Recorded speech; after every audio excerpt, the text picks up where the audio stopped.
U minutama koje slijede analiziramo učinak Trumpovih carina na njemačko gospodarstvo.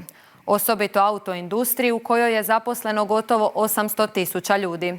U Minhenu je naš Dejan Đukić, a u toj industriji radi na tisuće Hrvata. Dejane, kako će na njihov život utjecati ovaj globalni trgovinski rat? Njemačka autoindustrija, temelj gospodarstva, jedan od najvećih poslodavaca u zemlji, suočava se sa ozbiljnim udarom. Sjedinjene Američke Države nedavno su uvele carine od 25% na uvoz automobila, što bi prema procjenama moglo koštati njemačko gospodarstvo više od 200 milijardi eura u naredne 4 godine. Stručnjaci upozoravaju i na moguće smanjenje BDP-a za 1,5%. Za desetke tisuća radnika, među njima i brojne Hrvate koji rade u ovoj industriji, ova promjena otvara nova pitanja i brige o budućnosti. U zemlji gdje autoindustrija zapošljava više od 800.000 ljudi, udar na izvoz nije samo gospodarsko, već i društveno pitanje. Dok Europska unija za sad reagira suzdržano, Njemačka već osjeća prve posljedice. U sektoru vlada iščekivanje, ali i spoznaja da je vrijeme za odlučne poteze.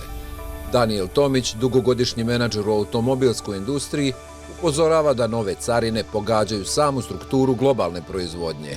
Ja mislim da će se Europa i Amerika morati dogovoriti na neki način, tako da mi danas ni ne znamo još koji pravac će to sve ići.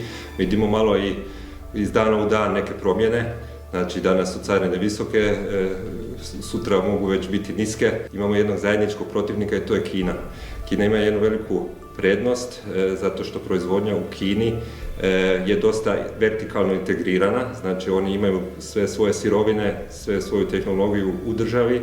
U vremenu nestabilnosti, ulaganje u znanje i suradnju s obrazovnim institucijama postaje strateški odgovor na krizu. Imamo tu jako dobru suradnju u Njemačkoj sa Tehničkim univerzitetom u Minhenu, a eto i sklopili smo i jednu suradnju između naših partnera BMW grupe i Zagrebačkog fakulteta brodogradnje i strojarstva gdje potičemo razvoj.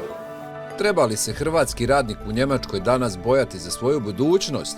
Je li vrijeme da ozbiljno razmisli o povratku? Jako je široko to pitanje, ne tiče se samo hrvatskih radnika u tom sektoru, nego općenito hrvatskih radnika ili općenito radnika u Njemačkoj. Za hrvatske radnike naravno znači isto da se u određenim sektorima, pa tako i u automobilnoj industriji, polako čak mogu i plašiti nekakvih otkaza ili drugih mjera, skraćivanje plaće i tako dalje. Vidim sad neku opasnost da će dugoročno nestati dio proizvodnje u Europi, ali opet s druge strane treba to i politički podržati. Automobilna industrija kao takva mislim da je prespavala određeni dio inovacija. To nisu samo stvar sada ovih carinskih mjera, nego evo sada baš sve velike njemačke kompanije su skoro pali 30% u samom nekakvoj prodaji, to jest u dobiti prošle na ovu godinu, što je već indikator da nije samo carina sada kriva, ali Amerika kriva, nego da je pad automobilne industrije. Autoindustrija ne pokreće samo ekonomiju, ona hrani tisuće obitelji, među kojima su brojni naši ljudi. Hoće li carine zakočiti kotače razvoja ili ubrzati potrebu za prilagodbom, ostaje otvoreno. No jedno je sigurno, promjene već voze punom brzinom. Iz Minhena za Globalnu Hrvatsku, Dejan Đukić.